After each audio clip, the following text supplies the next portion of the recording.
pembelajaran hari ini, ketua kelas silakan pimpin doa. Berdoa mulai.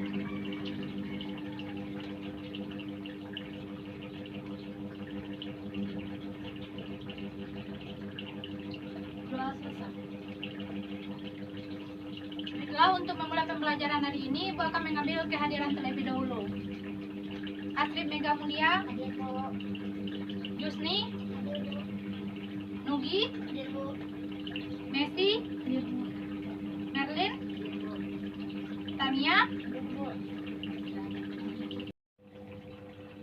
Masih ingatkah dengan pembelajaran kita pertemuan sebelumnya mengenai persebaran keanekaragaman hayati di Indonesia berdasarkan garis Wallace dan garis Weber? Masih, Bu. Baiklah, sekarang kita akan masuk kepada pertemuan yang ketiga, yaitu dampak kegiatan manusia terhadap keanekaragaman hayati serta upaya pelestarian keanekaragaman hayati dan manfaat yang dapat kita peroleh.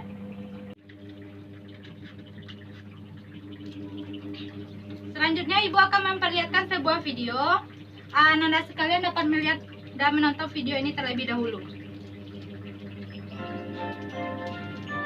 Bentuk kerusakan yang ditimbulkan oleh aktivitas manusia antara lain sebagai berikut. 1. Terjadinya pencemaran, baik itu pencemaran udara, air, tanah, dan suara, sebagai dampak adanya kawasan industri dan meningkatnya pemakaian kendaraan bermotor. 2. Terjadinya banjir, sebagai dampak pembuangan sampah ke aliran sungai sehingga aliran sungai menjadi tersumbat. 3. Terjadinya tanah longsor, sebagai dampak langsung dari rusaknya hutan. Sementara itu, beberapa ulah manusia baik secara langsung maupun tidak langsung yang dapat membawa dampak kerusakan lingkungan antara lain penebangan hutan secara liar, perburuan hewan-hewan yang dilindungi, perusakan hutan bakau, penimbunan rawa-rawa untuk pemukiman, pembuangan sampah sembarangan, bangunan liar di daerah aliran sungai, dan masih banyak lainnya aktivitas manusia yang dapat merusak lingkungan. Nah, anak-anak, sekarang kalian sudah paham kan mengenai aktivitas manusia yang dapat merusak lingkungan. So, sekarang apa yang harus kalian lakukan? Yaitu adalah melakukan upaya pelestarian lingkungan. Bagaimana caranya?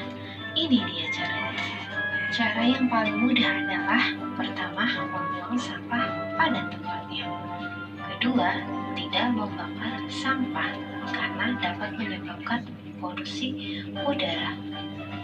Kalian juga bisa melakukan daur ulang sampah plastik dalam upaya pelestarian lingkungan. Bagaimana anak-anak, sudah mengerti materi hari ini? Nah, semoga materi hari ini bisa membantu kalian dalam belajar di rumah ya. Jangan lupa untuk selalu Setelah menonton video tadi, adakah Anda semua yang ingin bertanya? Ya, kepada Astrid. Apakah kepunahan keanekaragaman hayati hanya dilakukan oleh manusia saja, Bu? Baik, Ibu akan mencoba menjawab ya. Kepunahan keanekaragaman hayati ini sebagian besar memang diakibatkan oleh manusia, tapi tidak menutup kemungkinan alam juga menjadi penyebab kepunahan keanekaragaman hayati. Contohnya, jika ada gunung meletus, maka daerah di sekitar gunung meletus itu akan terbakar, sehingga flora dan fauna yang berada di sekitaran gunung meletus itu akan ikut juga terbakar. Contoh selanjutnya yaitu tanah longsor. Jika tanah longsor, maka beberapa hewan akan mengalami kehilangan tempat tinggal. Untuk lebih lanjutnya, mari kita simak penjabaran materi yang akan Ibu sampaikan. Langsung saja kita masuk kepada materi yang pertama, yaitu ancaman kepunahan keanekaragaman hayati. Oke, kepunahan flora dan fauna bukan menjadi sesuatu hal yang baru lagi ya, karena sudah berpuluh-puluh tahun yang lalu kita tahu bahwa kegiatan yang dilakukan manusia itu akan telah berdampak terhadap kepunahan keanekaragaman hayati. Sedangkan kita tahu bahwa manusia merupakan satu-satunya makhluk hidup yang dapat membendung terjadinya kepunahan keanekaragaman hayati tersebut. Ada beberapa flora dan fauna yang cepat mengalami kepunahan, diantaranya Yang pertama itu ada flora dan fauna yang memiliki nilai komersial yang tinggi, seperti tanaman penghasil kayu, baik itu mahoni, jati. Yang kedua adalah flora. Yang kedua adalah fauna, seperti penjualan gading gajah, kulit harimau, dan terenggiling. Yang kedua yaitu merupakan pemangsa besar sehingga diburu oleh manusia. Ini seperti babi, harimau, maupun ular.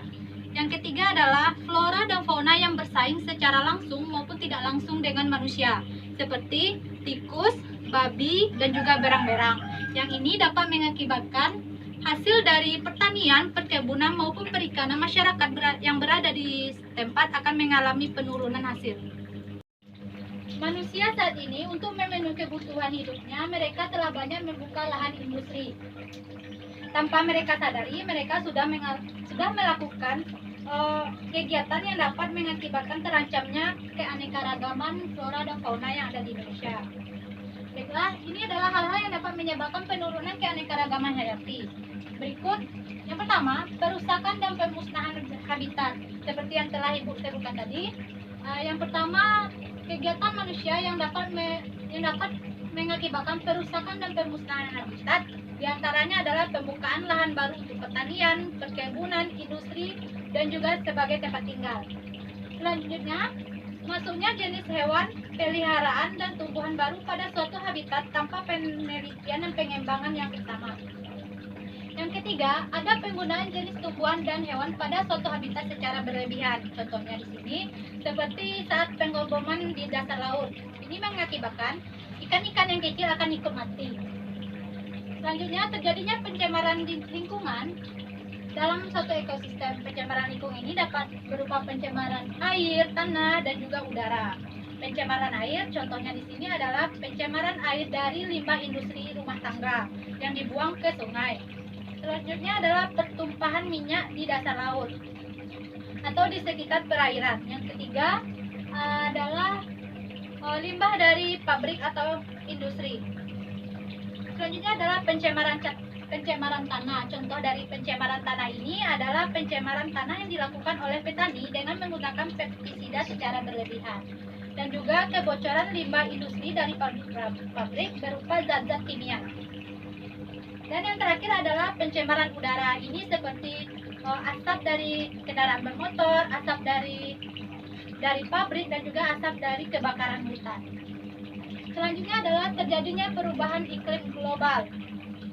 Ini seperti terjadinya musim kemarau yang begitu panjang akan mengakibatkan hewan-hewan dan juga tumbuhan akan mengalami kekurangan air. Jika hewan-hewan tersebut tidak dapat beradaptasi dengan lingkungan yang baru, maka mereka akan mati ataupun punah. Selanjutnya adalah adanya perkembangan industri pertanian dan perhutanan. Dan yang terakhir, adanya eksplorasi berlebihan saat penambangan logam dan pemanfaatan biota laut. Materi yang berikutnya yaitu materi kedua mengenai upaya pelestarian keanekaragaman hayati. Banyak upaya yang dapat kita lakukan dalam melindungi keanekaragaman hayati karena manfaatnya nanti akan sangat besar bagi kita semua. Upaya pelestarian keanekaragaman hayati ini ada dua, yaitu secara in situ dan secara ex situ. Yang pertama, pelestarian secara in situ. Ini berarti pelestarian itu dilakukan di daerah tempat flora dan fauna itu berasal atau habitat aslinya. Pelestarian ini dilakukan pada makhluk hidup yang memerlukan habitat khusus atau makhluk hidup yang apabila dipindahkan ke tempat yang lain akan mengganggu kelestarian atau akan mengganggu ekosistem yang baru tempat dia dipindahkan. Metode in situ ini memberikan perlindungan kepada daerah yang dianggap memiliki ekosistem yang unik dan memiliki flora dan fauna yang terancam punah. Caranya dapat dilakukan dengan pembuatan taman nasional, cagar alam, dan suaka marga satwa. Yang kedua adalah pelestarian secara ex situ. Maksudnya di sini, pelestarian secara ex situ yaitu pelestarian keanekaragaman hayati di luar tempat tinggalnya atau di luar habitat aslinya. Ini bertujuan untuk melakukan konservasi, perlindungan, perkembangan, dan pelestarian dari flora dan fauna tersebut. Metode ini dilakukan saat ekosistem tempat flora dan fauna itu berasal mengalami kepunahan atau kerusakan. sehingga menyebabkan tempat asalnya itu tidak dapat ditinggali. Harus melalui waktu yang lama agar tempat tersebut bisa ditinggali kembali. Metode ex situ ini merupakan metode yang sangat baik dilakukan untuk menjaga kelestarian keanekaragaman hayati. Tapi sayangnya beberapa kebun binatang itu tidak terurus dengan baik, sehingga ada beberapa satwa yang mati karena kelaparan dan juga karena sakit. Ini diakibatkan karena tidak adanya dokter hewan di daerah tersebut. Metode ex situ ini memerlukan perhatian khusus. Kenapa? Karena satwa-satwa yang berada di dalam lingkungan tersebut merupakan satwa-satwa yang pindah ke tempat lain atau berada di lingkungan buatan, berbeda dengan lingkungan yang asli atau habitat aslinya. Itu manfaat keanekaragaman hayati. Manfaat keanekaragaman hayati ini akan dibagi menjadi beberapa kelompok. Yang pertama, keanekaragaman hayati sebagai sumber pangan. Makanan pokok seperti padi, ubi, kentang, sagu, labanya kita manfaatkan sebagai makanan sehari-hari. Di Indonesia diperkirakan ada 400 jenis tanaman sebagai penghasil buah, 370 jenis tanaman penghasil sayuran, 70 jenis penghasil umbi-umbian, serta ada 55 jenis tanaman penghasil rempah-rempah. Banyak sekali ya manfaatnya bagi kita. Yang kedua ada keanekaragaman hayati sebagai sumber obat-obatan. Di Indonesia diperkirakan memiliki 30.000 spesies tumbuhan. 940 spesies diantaranya merupakan tanaman penghasil obat. Sekitar 250 spesies tanaman obat tersebut digunakan dalam industri obat-obat lokal. Contoh tanaman obat beserta kegunaannya adalah sebagai berikut. Yang pertama adalah buah merah, Pandanus conodioides, dimanfaatkan sebagai obat untuk mengobati kanker, kolesterol tinggi, dan diabetes. Yang kedua ada mengkudu, Morinda citrifolia. Ini digunakan untuk menurunkan tekanan darah tinggi.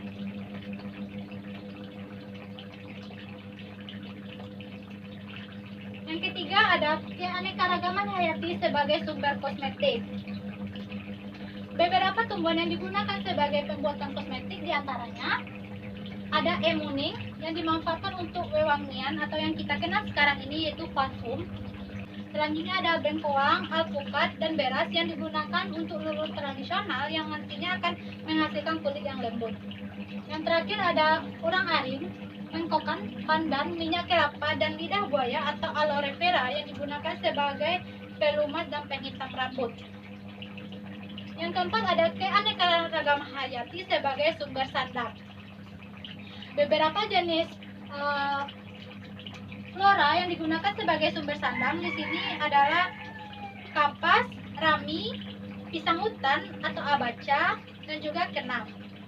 Selain flora, fauna juga ada dimanfaatkan sebagai sumber sandang. Di antaranya ulat sutra sebagai penghasil kain sutra, dan beberapa hewan lainnya seperti sapi dan kambing untuk pembuatan jaket. Kulit sapi digunakan untuk pembuatan sepatu. Bulu burung yang digunakan sebagai aksesoris pembuatan pakaian. Yang kelima adalah keanekaragaman hayati sebagai sumber papan. Sumber papan di sini dapat dimanfaatkan sebagai pembuatan rumah atau tempat-tempat yang lain yang bermanfaat bagi kehidupan kita. Beberapa tumbuhan yang dimanfaatkan kainnya antara lain ada jati, kelapa, nangka, rasa mala, dan bambu. Yang keenam adalah keanekaragaman hayati sebagai aspek budaya dan keagamaan. Beberapa ritual adat menggunakan berbagai macam keanekaragaman hayati ini sebagai aspek untuk memperlancarkan acara tersebut. Contohnya di sini adalah budaya nyekar atau ziarah kubur. Pada masyarakat Jawa menggunakan bunga mawar, kenanga, kantil, dan melati. Sedangkan upacara di Toraja menggunakan sebagai jenis tumbuhan yang dianggap memiliki nilai magis saat memandikan jenazah, misalnya limau, daun kelapa, pisang, dan rempah-rempah. Ngaben di Bali menggunakan 39 jenis tumbuhan yang mengandung minyak atsiri berbau harum, antara lain kenanga, melati, cempaka, pandan, sirih, dan cendana.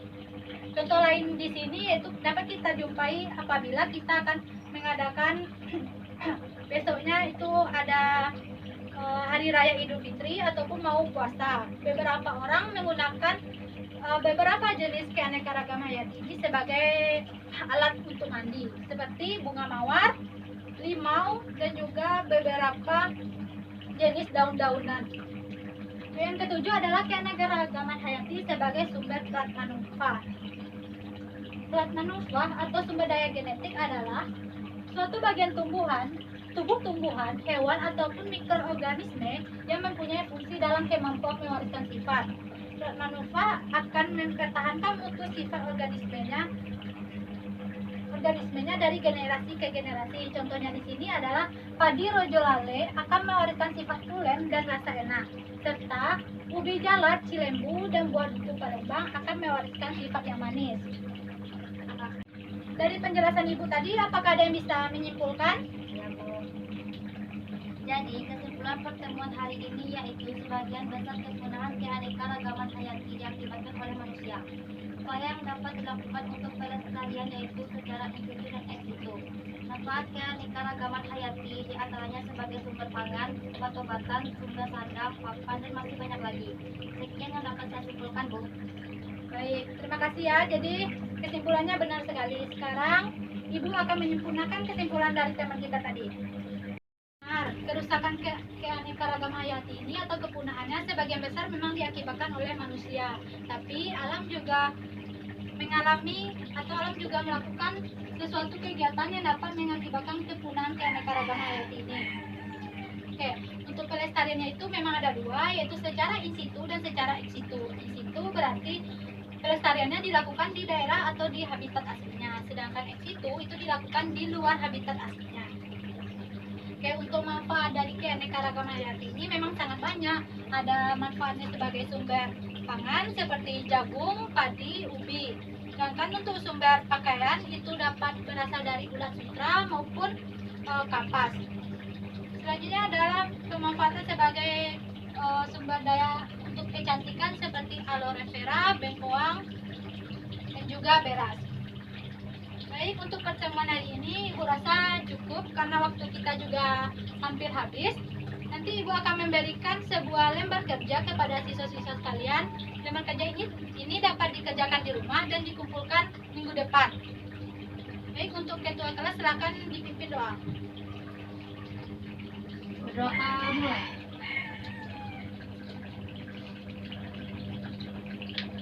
Selesai. Baik, Ibu akhiri dengan Assalamualaikum warahmatullahi wabarakatuh. Waalaikumsalam warahmatullahi wabarakatuh.